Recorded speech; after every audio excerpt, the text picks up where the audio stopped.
1987, la ville de Scarborough, en banlieue de Toronto, en Ontario, sombre peu à peu dans la peur. Un violeur en série s'attaque aux jeunes filles de la ville.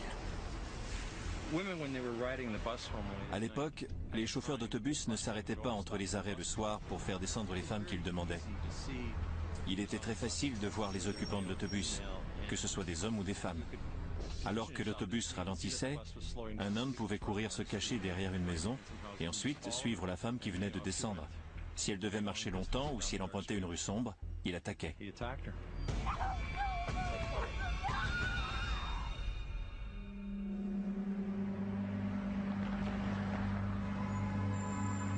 En seulement 4 semaines, 2 femmes se sont fait brutalement violer et torturer. En plus de les violer, il les agressait physiquement. Il injuriait aussi ses victimes. Il utilisait des termes grossiers et humiliants, comme salope, putain, et traîner. Dans plusieurs cas, il a même forcé ses victimes à s'humilier elles-mêmes. Le service de police du Grand Toronto a très peu de pistes prometteuses. Aucune des victimes n'a vu le visage de l'agresseur. La police de Toronto place la zone sous surveillance et double la fréquence de ses patrouilles.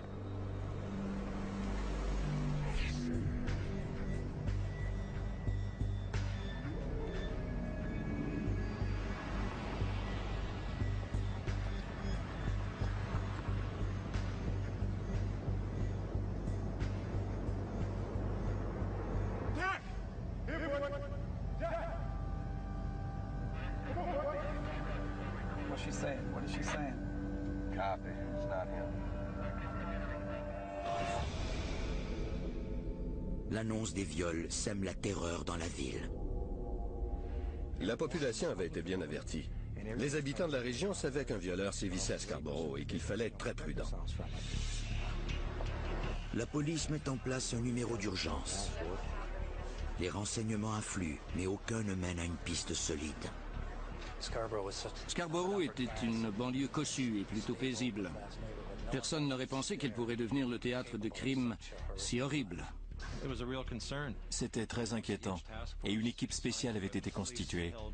Le service de police tenait des assemblées publiques pour mettre les femmes en garde contre le prédateur qui terrorisait la région.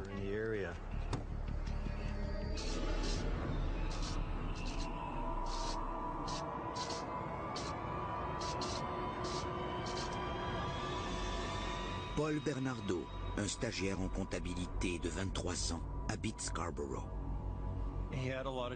Il était très charmant, il savait enjôler les gens. Mais Paul a un côté sombre. Paul Bernardo est un psychopathe, un narcissique, un sadique sexuel.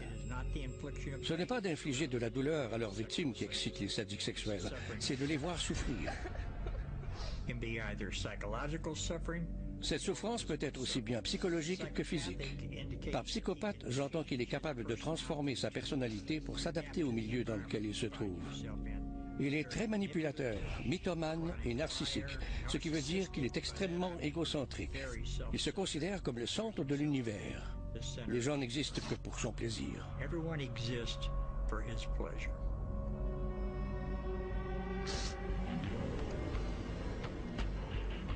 La police ignore l'existence de cet homme qui continue de s'en prendre aux jeunes filles de Scarborough. Paul Bernardo était obsédé par les jeunes filles vierges. Et je crois que c'était pour une raison bien simple. Paul Bernardo était accro au pouvoir. Il adorait avoir le dessus.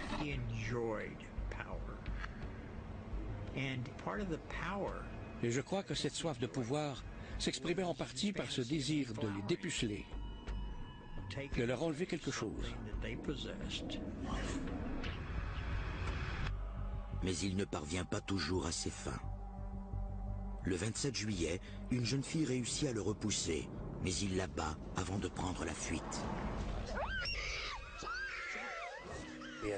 Il n'éprouvait aucune culpabilité, aucun remords, aucune empathie. Malgré tout, il semblait très charmant et agréable et parvenait à dissimuler les tendances meurtrières qui sommeillaient en lui. Bernardo est passé maître dans l'art de cacher son troublant secret. Pour le monde extérieur, il était un garçon comme les autres. Le 17 octobre 1987, Paul Bernardo fait la connaissance de Karla Homolka, alors âgée de 17 ans. Elle assistait à un congrès de médecine vétérinaire à Scarborough.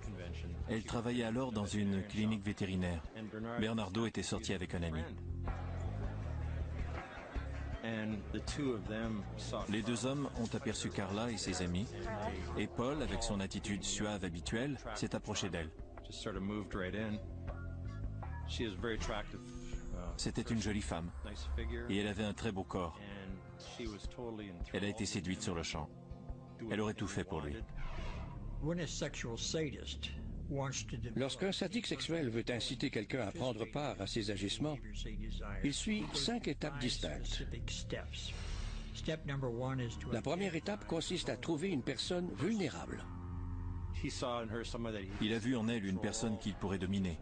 Ce soir-là, ils se sont retrouvés dans une chambre d'hôtel et ils ont eu des relations sexuelles.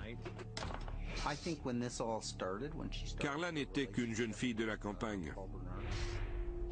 Lorsqu'elle a commencé à fréquenter Paul Bernardo, elle n'avait que 17 ou 18 ans. Elle n'était pas complètement naïve, mais elle n'avait pas beaucoup d'expérience non plus. C'est le sexe qui les unissait. C'était une relation basée sur le sexe, pas sur l'amour. Il est difficile de comprendre son comportement. Elle avait une volonté de faire. Elle était très intelligente. Son QI était de loin supérieur à la moyenne. Comment une telle personne n'a pas pu voir le danger qui la guettait?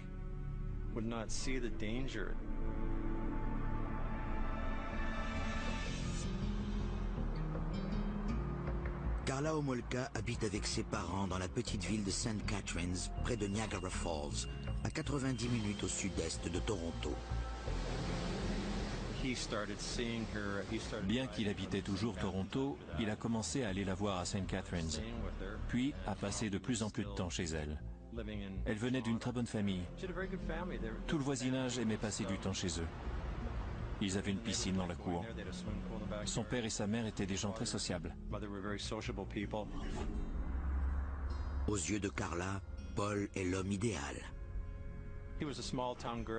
C'était une fille de la campagne qui voulait à tout prix partir de St. Catharines au plus vite. Paul Bernardo, lui, habitait Toronto. Il représentait, aux yeux de Karla, l'homme de la grande ville.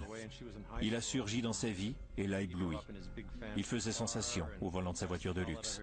Et puisqu'il n'était qu'au secondaire à l'époque, il l'a facilement séduite. Elle tombe rapidement sous son charme. La deuxième étape est la séduction. Il se comportait comme n'importe qui le ferait pour séduire une personne du sexe opposé. Il était attentionné, il lui donnait des cadeaux, il était spontané. Après quelque temps, sa victime tombe amoureuse de lui.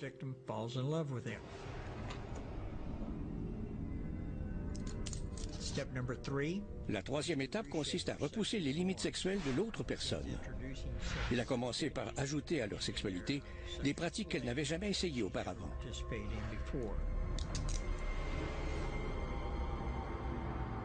Pendant que la relation entre Paul et Karla grandit, les brutales agressions à Scarborough se multiplient. En novembre 1988, 7 viols ont été perpétrés.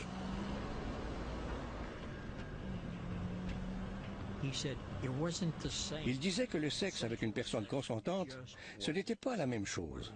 Ce n'était pas aussi excitant et satisfaisant que le viol.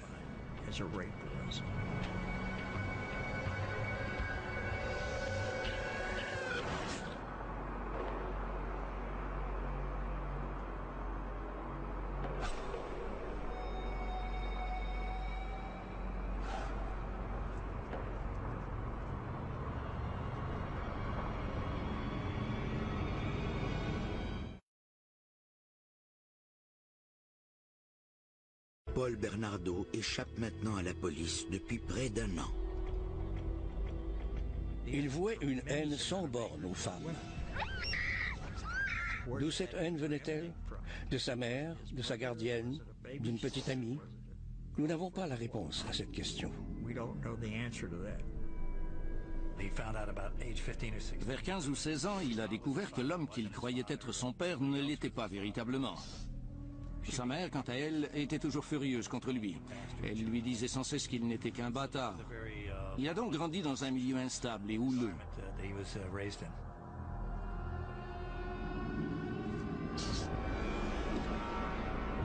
Quelques mois plus tard, Paul commet son 11e viol à Scarborough.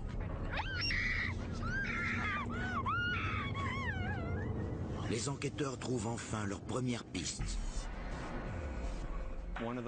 Une des femmes a réussi à voir son visage. On a dressé un portrait robot qui ressemblait en tout point à Bernardo. Le portrait robot est diffusé 2 jours plus tard. Le portrait était dans tous les journaux et sur tous les babillards. Les renseignements affluent par milliers. Au cours des prochains 6 mois, les enquêteurs interrogeront 300 hommes, dont Paul Bernardo.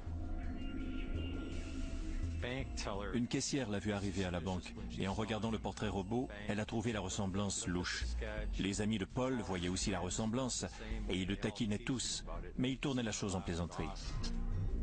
Les enquêteurs de Scarborough interrogent Bernardo le 20 novembre. Bien que la ressemblance soit parfaite, il n'avait pas l'air méchant. Les policiers l'ont interrogé et ils ont prélevé un échantillon d'ADN. Ils le trouvaient louche, mais ils avaient aussi d'autres suspects. Il a donné un échantillon d'ADN de plein gré. Lorsqu'un suspect refuse de donner un échantillon, nous trouvons cela très louche. Mais Bernardo l'a donné volontairement. Et je crois que ça a allégé un peu les soupçons qui pesaient sur lui. Les policiers le laissent partir et ajoutent son échantillon d'ADN aux 300 autres. La longue procédure d'analyse débute. À l'époque, l'analyse d'ADN n'était pas aussi avancée et rapide qu'aujourd'hui. Le nombre important de suspects ralentit considérablement l'enquête. Ça nous posait vraiment problème. Puis, les agressions ont mystérieusement cessé, l'équipe spéciale a été dissoute et Bernardo s'en est tiré.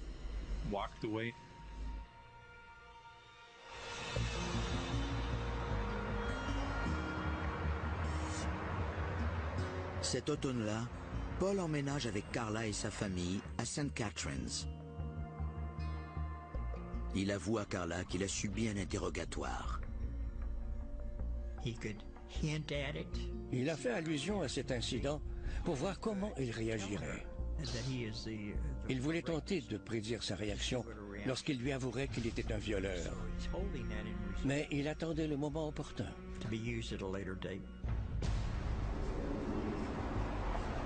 Quelques mois plus tard, on fait appel à la police de St. Catharines pour enquêter sur un viol. La dernière victime de Paul est une jeune fille de 14 ans qu'il a agressée en plein jour. S'il a pris ce risque, ce n'est pas parce qu'il agissait avec imprudence, mais plutôt parce qu'il se croyait invincible. Plus il commettait de crimes en toute impunité, plus il se croyait tout-puissant.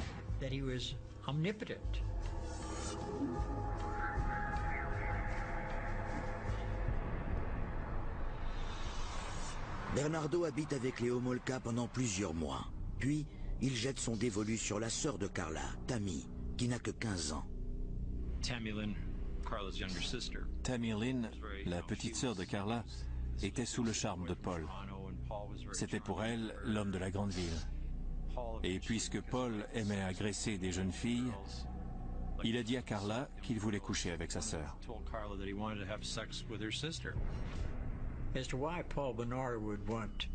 Paul Bernardo était attiré par Tammy, la petite sœur de Carla, parce qu'elle représentait la virginité, la jeunesse innocente. Mais c'était aussi un autre test. Il voulait voir jusqu'où Carla était prête à aller pour le satisfaire.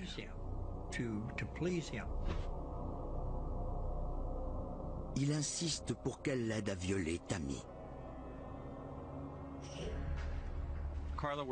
Carla avait à sa disposition des médicaments à la clinique vétérinaire où elle travaillait. C'est elle qui a ramené la drogue à la maison. Carla choisit un mélange de sédatifs. Ils ont décidé de mettre de la drogue dans son verre afin qu'elle perde conscience. Après quoi, Paul la violerait devant une caméra vidéo et la remettrait au lit. C'est à ce moment que Carla aurait dû le quitter. Elle aurait pu lui dire « Mais de quoi parles-tu? Tu veux violer ma sœur? Es-tu fou? Tu es un maniaque ou quoi ?» Le 23 décembre 1990, Paul et Carla mettent leur plan à exécution. Toute la famille avait bu ce soir-là. Les parents se sont mis au lit sans soupçonner quoi que ce soit.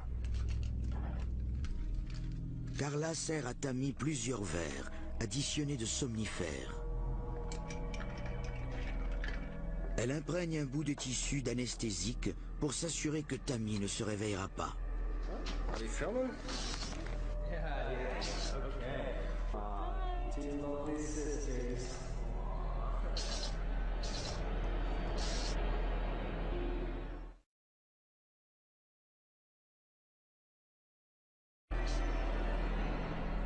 À St. Catharines, une banlieue de Niagara Falls, le violeur en série Paul Bernardo convainc sa petite amie, Carla Homolka, de droguer sa sœur Tammy et de le laisser la violer. Ils exécutent leur plan le 23 décembre 1990. Elle avait l'occasion de mettre un frein à tout ça. Mais elle ne l'a pas fait. Elle a accepté de l'aider à mettre son plan à exécution. Ils violent Tammy tour à tour. Mais soudain, Tammy s'étouffe. Elle avait bu beaucoup d'alcool et de cocktails. En se réveillant, la pauvre fille a vomi et a aspiré le contenu de son estomac dans ses poumons. Carla et Paul appellent le 911.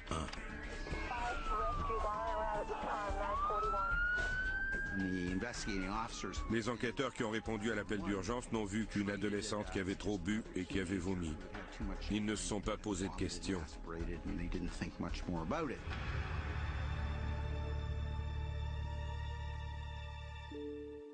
Tammy meurt à l'hôpital 3 heures plus tard. Paul a pris panique. Il pleurait. Lorsque les policiers sont arrivés, il était complètement bouleversé. Je crois qu'il ne voulait pas qu'elle meure, mais il a tout de même joué son rôle à la perfection pour éviter d'avoir l'air louche. Vu les circonstances, les enquêteurs n'ont aucune raison de soupçonner un acte criminel. Le médecin légiste conclut que Tammy s'est étouffée avec son vomi après avoir consommé trop d'alcool. Tammy Lynn Homolka est enterrée le 27 décembre 1990.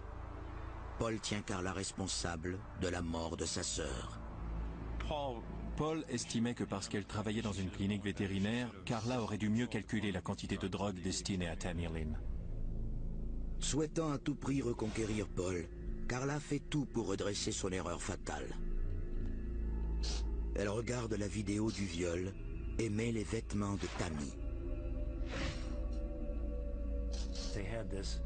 Ils partageaient ce terrible secret. Eux seuls savaient la vérité, et c'est ce qui les unissait. Secoués par la mort de leur fille, les parents de Carla demandent à Paul de déménager afin de les laisser vivre leur deuil en famille. Paul passe à la prochaine étape de son plan. Il déménage avec Carla à Port Dalhousie, à 7 km de St. Catharines. La quatrième étape consiste à l'isoler. Il ne veut pas qu'elle parle de ses agissements à ses amis ou à sa famille. À l'hiver 1991, Paul et Carla commencent à planifier leur mariage pour l'été suivant. Elle voulait un grand mariage, même si ses parents n'avaient pas fait le deuil de sa sœur. Mais leur mariage prochain ne réussit pas à freiner l'appétit sexuel de Paul. Il disait toujours qu'il aimerait ramener une femme à la maison pour avoir des rapports sexuels avec elle. En fait, il serait plus juste de dire qu'il voulait la violer à plusieurs reprises, à sa guise. Il lui en a parlé. Mais Carla ne s'est pas opposée à ses projets. Elle voulait son affection et son attention. Elle savait que tant qu'elle lui obéirait, elle aurait son attention et son affection, ce qui était plus important que tout pour elle. Paul est allé à Burlington, peut-être à la recherche d'une nouvelle victime, ou peut-être pour faire un peu de voyeurisme. Leslie revenait des funérailles d'un ami à elle. Il était tard et elle savait que sa mère serait en colère. Alors elle est allée dans la cour arrière pour rassembler son courage avant de rentrer chez elle. Tout à fait par hasard, Bernardo s'y trouvait.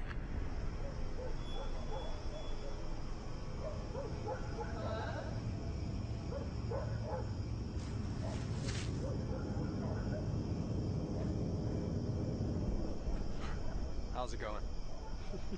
You got a cigarette? I do, but it's in my car. Well, can we go get it? Yeah, let's go. À 2 heures du matin, le 15 juin 1991, Leslie Mahaffey, 15 ans, disparaît de sa propre cour arrière. Il l'a ramenée à la maison et a réveillé Carla. Elle a seulement dit « d'accord » et elle s'est rendormie.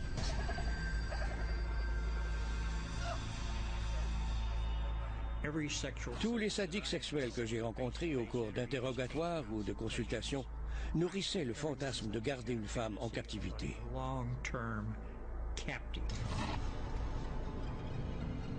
Pendant les 2 prochains jours, Leslie est brutalement violée et torturée.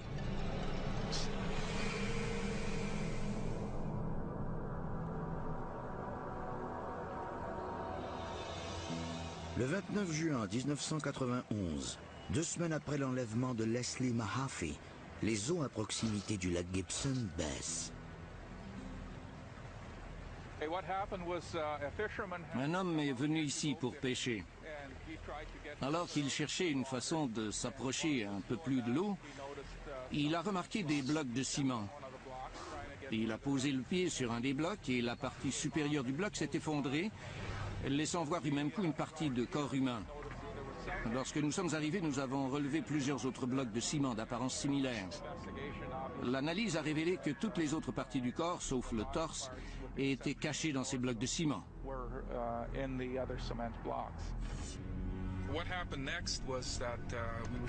Nous avons ensuite reçu un appel d'un autre homme qui pêchait sur un pont pas très loin de là. Il avait découvert un torse qui flottait sous le pont. Nous étions convaincus qu'il s'agissait du torse que nous n'avions pas trouvé au lac Gibson. Les restes sont envoyés au bureau du coroner pour fin d'analyse.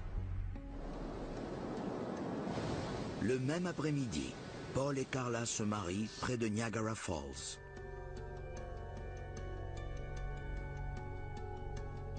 Après la réception, les nouveaux mariés s'envolent pour leur lune de miel à Hawaï, où ils passeront 2 semaines.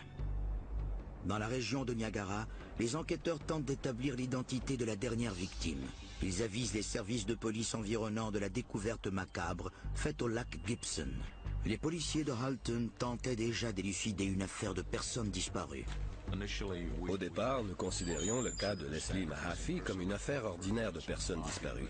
Mais lorsque nous avons reçu l'appel de la police de la région de Niagara, avec qui nous travaillons continuellement, qui nous avisait de la découverte de restes humains dans le lac Gibson, nous avons compris ce qui était arrivé. Le médecin légiste établit que Leslie a été étranglée avant d'être coupée en morceaux. Kent Laidlaw et 2 de ses collègues informent aussitôt la famille Mahaffey avant que la sinistre histoire ne parvienne aux médias. Mais ils n'ont aucune réponse à offrir aux Mahaffey.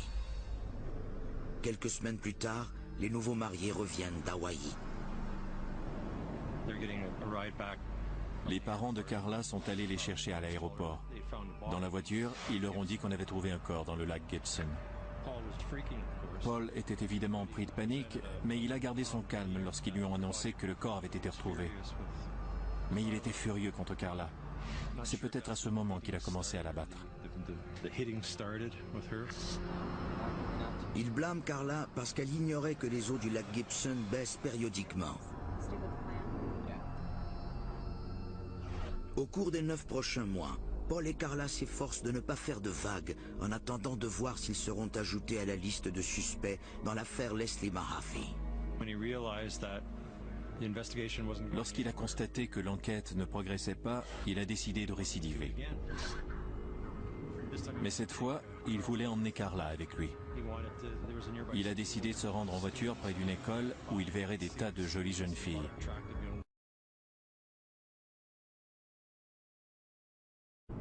Le 16 avril 1992, après avoir enlevé, violé et tué une adolescente, les Canadiens Paul et Carla Bernardo, tout récemment mariés, vont choisir leur prochaine victime. Ils aperçoivent Kristen French, une jeune fille de 15 ans. Ils se sont garés dans le stationnement d'une église située à proximité de l'école où Christine allait à pied tous les jours. Il était 16 heures. Carla a déplié une carte et a joué le rôle de la blonde idiote et a demandé des indications à Christine. Celle-ci, d'ordinaire si prudente, a été dupée. Elle n'a pas pensé qu'une femme pouvait être mêlée à un complot de meurtre.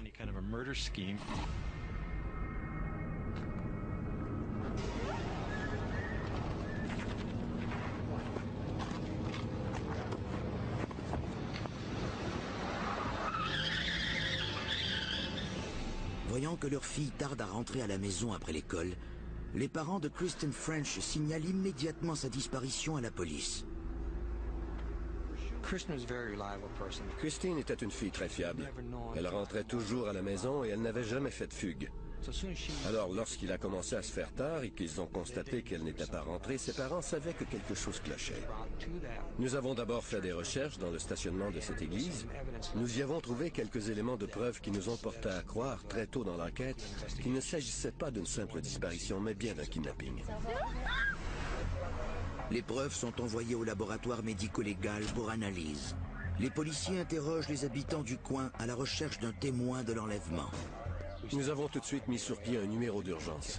If anybody's seen my daughter, Kristen French, I'd like to phone the Niagara police as quickly as possible. Nous avons commencé à soupçonner quiconque avait des antécédents de violences sexuelles et qui habitait la région. Leurs efforts portent fruit. Plusieurs personnes ont été témoins de l'enlèvement. Des témoins l'avaient vu se faire tirer à l'intérieur d'une voiture, mais ils ne pouvaient décrire les occupants. Ils savaient qu'ils étaient deux, mais ils n'avaient pas pu déterminer leur sexe. Alors nous avons présumé qu'il s'agissait de deux hommes.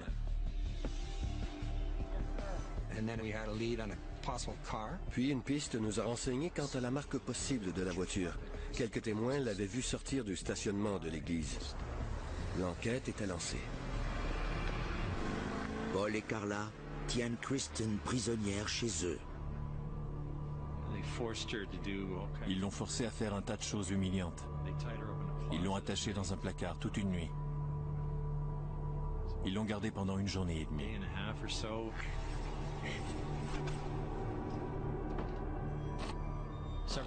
Paul est sorti plusieurs fois pour aller chercher de la nourriture et a laissé Carla seule avec Christine.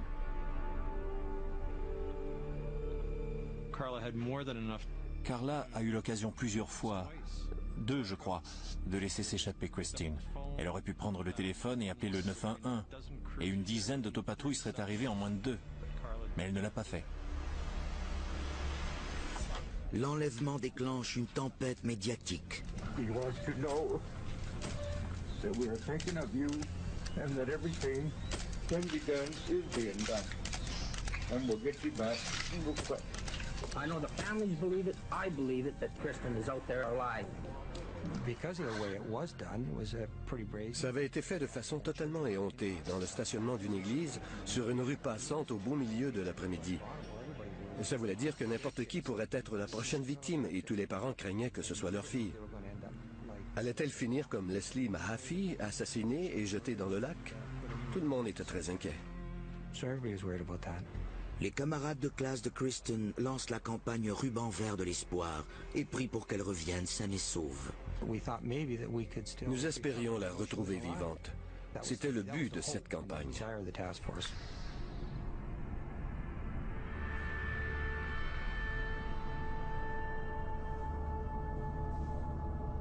Le 30 avril, 10 jours après la disparition de Kristen French, un homme découvre par hasard son corps à Burlington, une ville avoisinante. Les homicides étaient très rares ici. 2 meurtres de jeunes filles en très peu de temps, c'était du jamais vu. Nous avons dû déployer beaucoup de personnel, mais la plupart, sinon tous les policiers, se sont personnellement impliqués, en raison de l'âge et du sexe des 2 victimes.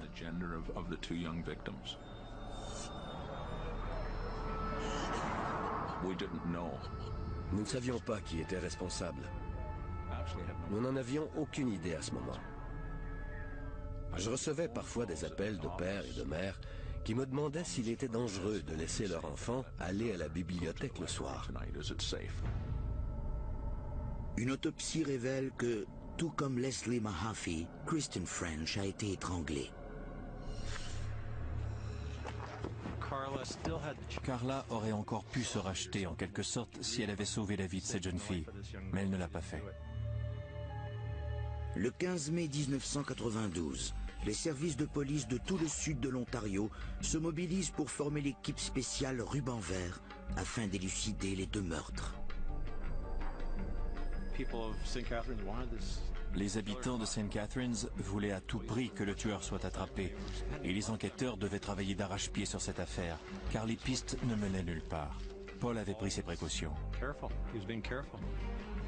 L'équipe spéciale reçoit quantité de renseignements sur les homicides. Un homme déclare à la police que Paul Bernardo, un ami à lui, pourrait être mêlé à l'affaire. Son ami croyait qu'il était responsable. Il pensait que c'était lui, le violeur de Scarborough, et qu'il était violent envers les femmes. Les enquêteurs rendent visite à Paul Bernardo. Il garde son calme et avoue même qu'il a été interrogé dans le cadre de l'affaire de Scarborough. Les enquêteurs confirment qu'il était l'un des 300 suspects interrogés et que son ADN n'a toujours pas été analysé. Il ne correspondait pas du tout aux stéréotypes que les gens ont. C'était un très beau jeune homme qui nous a reçus dans sa jolie maison de St. Catharines pendant que sa femme était au travail. Il n'avait pas de casier judiciaire et rien n'aurait pu faire en sorte que nous le soupçonnions plus que les autres suspects à ce moment-là. De plus, un détail joue en sa faveur. Il ne conduit pas le modèle de voiture que les témoins avaient vu quitter les lieux du crime après l'enlèvement de Kristen. Paul était fier de son coup. Il se moquait des policiers incompétents qui n'étaient même pas capables d'identifier une voiture. Paul se sent maintenant invincible et s'en prend à Carla. C'est la 5e et dernière étape.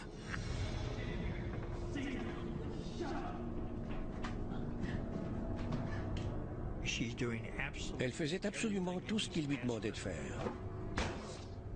Il se disait qu'aucune femme respectable n'aurait posé de tels gestes. Il avait donc raison. Toutes les femmes sont des salopes, des putains et des traînées. La 5e étape, c'est le châtiment.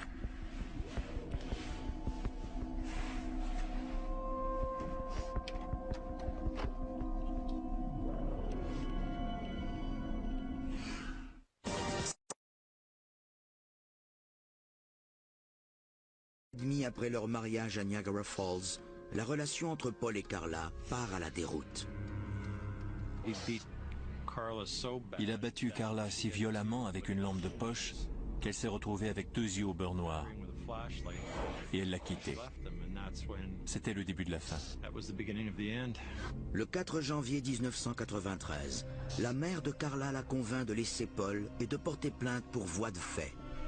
Alors qu'elle fait ses bagages, Carla cherche frénétiquement les vidéos incriminantes des agressions sexuelles de Tammy Homolka, Leslie Mahaffey et Kristen French.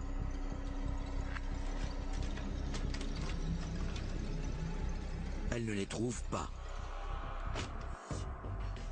Le 6 janvier 1993, alors que Carla se cache de Paul chez un membre de sa famille à Brampton, à 1 heure au nord de St. Catharines, La police de Niagara arrête Paul pour avoir agressé Carla avec une arme dangereuse. Mais il est libéré le lendemain, sous engagement. 3 semaines plus tard, l'équipe spéciale Ruban Vert fait une découverte décisive. Nous avions parlé au service de police de Toronto à plusieurs reprises au sujet de Paul Bernardo, mais rien ne le reliait au viol de Scarborough ou à nos meurtres.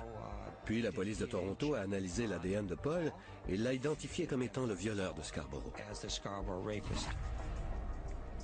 L'équipe spéciale met Paul sous surveillance pendant que les enquêteurs, dans l'affaire des viols de Scarborough, obtiennent les mandats nécessaires et étayent leur dossier.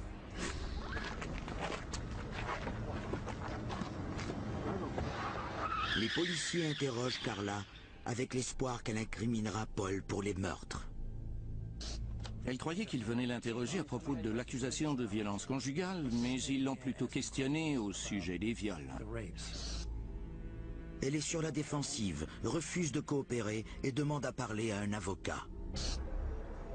Le 14 février, son avocat appelle le procureur de Toronto pour négocier un accord. Il parlait de façon hypothétique. Et si je vous livrais un témoin des homicides? Et si cette personne était indirectement mêlée au crime? Que pourriez-vous faire pour moi et pour mon client? Il a aussi envoyé Carla consulter un psychologue et un psychiatre.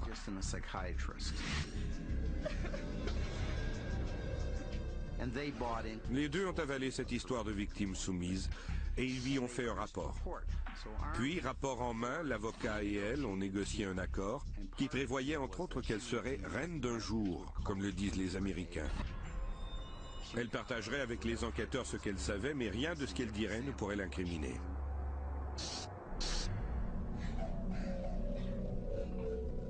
Carla déclare à la police que Paul a tué Leslie Mahaffey et Christine French après les avoir violés pendant plusieurs jours. Elle affirme qu'il existe des vidéos pour le prouver. Elle portait tout le blâme sur Paul, son mari. Elle répétait qu'il était le seul responsable, qu'elle ne faisait qu'obéir à ses ordres afin d'éviter les corrections physiques et le mal qu'il pouvait lui faire. Comme elle était la seule témoin des meurtres, les enquêteurs avaient besoin d'elle. Et puisqu'ils ne comprenaient pas tout à fait son rôle dans cette affaire, ils ont conclu un accord avec elle. En février 1993, Paul Bernardo est arrêté pour les viols de Scarborough et pour les 2 homicides. Mais ils ne l'ont pas accusé des homicides, car rien ne le relie à ces crimes à part la déclaration de Carla.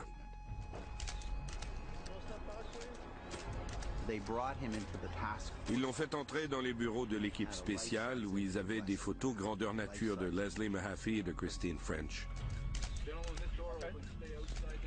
Ils croyaient être en mesure de le perturber avec ces photos et ainsi de l'amener à se confesser. Ils l'ont installé devant une caméra et Paul ne faisait que répéter « Je veux voir mon avocat, je n'ai rien à dire, merci beaucoup ».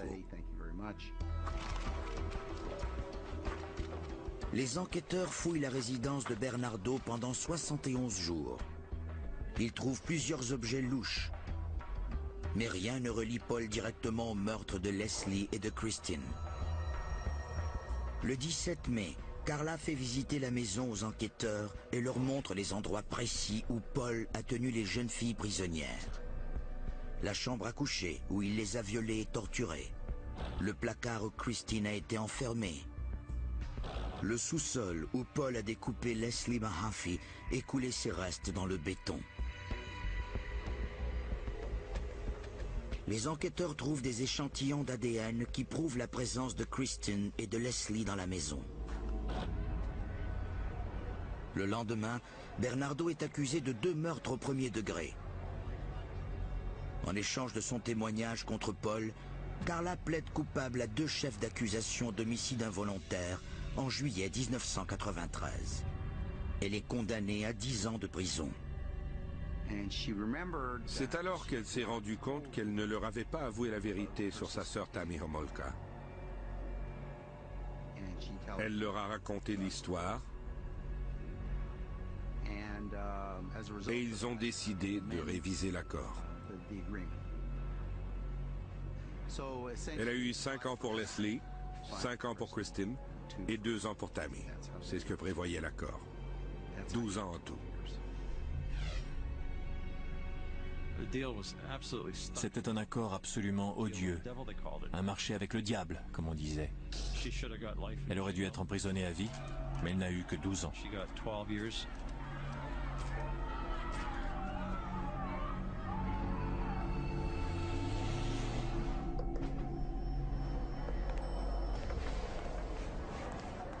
16 mois après que le marché ait été conclu, John Rosen devient le nouvel avocat de Paul Bernardo et découvre ce qu'il était devenu des cassettes vidéo tant convoitées.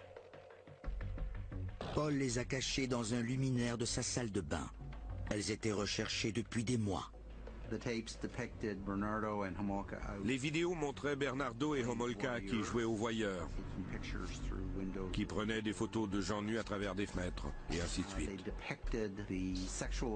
Elles confirmaient l'agression sexuelle et la séquestration de Leslie Mahaffey, qui avait les yeux bandés. Elles confirmaient la séquestration et l'agression sexuelle de Christine French. Elle montrait l'agression sexuelle de Tammy Homolka et prouvait la participation de Karla Homolka et de Bernardo. Les enregistrements sont présentés au procès de Paul. La révélation de la véritable implication de Karla consterne la population. Elle soutenait qu'elle ne faisait que jouer un rôle devant la caméra et que derrière la caméra, sa vie était un enfer. Le problème, c'est que même derrière la caméra, elle n'a pas fait ce qu'une personne normale aurait fait. Comme partir, avertir la police, s'en aller. Bernardo avoue les viols, mais nie avoir tué Leslie et Christine. Il a dit avoir été prêt à laisser partir Leslie Mahaffey puisqu'elle avait les yeux bandés et qu'elle ne savait pas où elle était. Dans le cas de Christine French, il a dit l'avoir laissée seule avec Karla et l'avoir trouvée morte à son retour. Il s'est présenté à la barre, l'air arrogant. Il a commencé à expliquer que Karla était coupable et qu'il n'avait rien fait. Mais lorsqu'il a regardé les jurés, il s'est bien rendu compte qu'il n'avalait pas son histoire. Ils le haïssaient tous. Le 1er septembre 1995, 8 ans après son premier viol, Paul Bernardo est reconnu coupable du meurtre de Leslie Mahaffey et de Christine French. Il est condamné à la prison à vie. Le 23 novembre 1995, Bernardo plaide coupable à tous les chefs d'accusation de viol et de meurtre dans l'affaire de la mort de Tammy Homolka. On le déclare être un criminel dangereux et il ne sortira vraisemblablement jamais de prison. En 2001, après que Bernardo a épuisé ses appels, les cassettes vidéo sont détruites. Le 4 juillet 2005, Karla Homolka est libérée de prison après avoir purgé la totalité de sa peine. Elle vit sa vie, elle a eu un enfant. Tammy, Christine French et Leslie Mahaffey n'auront jamais cette chance. À mon avis, c'est une erreur judiciaire. Le mystère du rôle de Karla dans la mort de Leslie Mahaffey et de Christine French reste entier à ce jour. Plusieurs tiennent Karla responsable, c'est juste. Mais on oublie souvent que Paul était aussi extrêmement violent. À mon avis, il ne fait aucun doute que Paul était l'instigateur de tout ça. Mais Karla est-elle moins coupable pour autant? Pas du tout. Aucun des deux n'aurait pu commettre les homicides sans l'autre. Mais ensemble, ils formaient un tout qui était plus grand que la somme de ses parties. Je suis convaincu que c'était lui, le tueur, et qu'elle n'a fait que l'aider à exécuter ses plans diaboliques. Quelques années plus tard, la résidence des Bernardo sur Bayview Drive est démolie.